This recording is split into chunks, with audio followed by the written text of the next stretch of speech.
경험적으로 제가 진료하는 고양이 중에 이렇게 해도 체중이 줄지 않는다면, 이 과체중 혹은 비만에 이르는 뚱냥이라면 먹는 것은 어떻게 조절해야 할까요? 앞에서 배웠던 BCS를 기준으로 우리 집 고양이의 체형이 과체중 혹은 비만에 이르는 뚱냥이라면 일단 먹는 양을 조절해야 합니다. 그렇다면 먹는 것은 어떻게 조절해야 할까요? 일단 간식을 줄이거나 끊어야 합니다. 경험적으로 제가 진료하는 고양이 중에 다이어트 상담을 받은 고양이 한 30% 정도는 간식을 끊는 것만으로도 상당한 체중 감량 효과를 볼 수 있었습니다.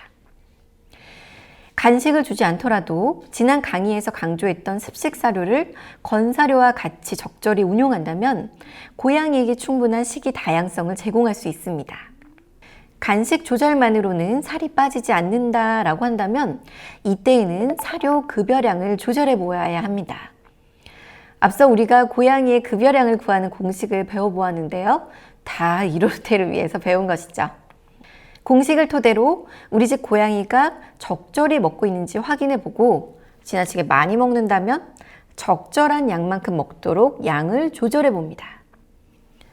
고양이 다이어트 상담을 자주 하는 저의 경험으로 70%에서 한 80% 정도 고양이는 권장량만 먹어도 체중이 줄어드는 걸 확인할 수 있었습니다. 이렇게 해도 체중이 줄지 않는다면 하루 급여량의 10% 정도까지 줄여보는 것도 가능합니다.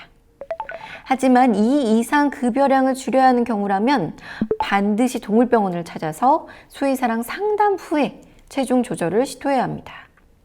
왜냐하면 지나친 다이어트는 고양이의 건강을 해칠 수도 있기 때문입니다.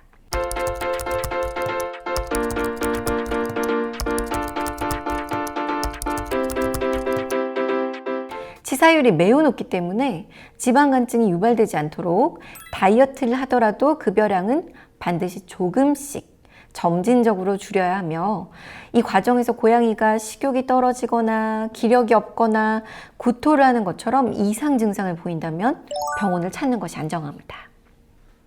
때문에 고양이를 다이어트 시킬 때에는 최소 일주일에 한 번씩 체중을 재면서 체중이 얼마나 줄어드는지 확인해야 합니다.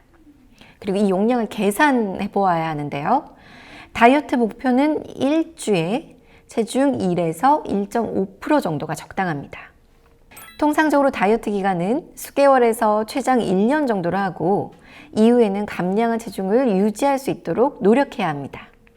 운동을 시키면 안 되나요? 물론 운동은 매우 중요합니다. 고양이의 하루 에너지 지출의 70%가량은 기초 대사 에너지, BMR에 의해서 소모가 되는데, 이 기초 대사 에너지의 근간은 바로 근육이 소모하는 에너지이기 때문입니다. 먹는 양만 줄이고 운동을 하지 않으면 고양이의 근육량이 줄고 결과적으로는 BMR이 줄게 되어 더 이상 체중이 줄지 않고 요요가 오게 되는 것입니다. 사람과 똑같죠?